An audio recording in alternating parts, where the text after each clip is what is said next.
નમસ્કાર, આપ જોઈ રહ્યા છો નેશન પ્લસ ન્યૂઝ. હું છું આપની સાથે હેતલ ભગત. સાવલી મુવાલ રોડ પર લોખંડી એંગલ ભરીને આવતી ટ્રકે મુવાલ ફાટક પાસે પલટી મારી હતી. સાવલી મુવાલ રોડ પર લોખંડી એંગલ ભરીને આવતી ટ્રકે બેઠક મંદિર પાસે આવેલી ફાટક પાસે પલટી મારી હતી, જેમાં કાલોલથી લોખંડની ભારે એંગલો ભરીને મહીસાગર જિલ્લાના કપડવંજ ખાતે ખાલી કરવા જતી GJ19481 નંબરની ટ્રકે પલટી મારી હતી. ઓવરલોડિંગના કારણે મુવાલ ફાટક પાસે વળાંકમાં ટ્રક ચાલકે સ્ટીયરિંગ પરથી કાબુ ગુમાવતા ટ્રક ઝાડ સાથે અથડાઈ હતી. ડ્રાઈવર રાજવીરસિંહને માથાના ભાગે ઈજા પહોંચી છે.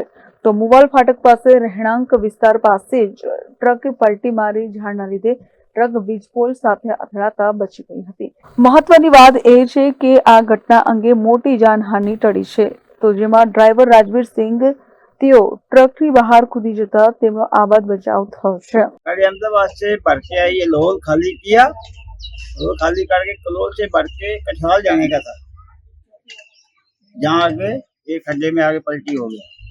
आपको लगा है? लगा है, माथे पे लगा है. Bureau report nation plus news Savli.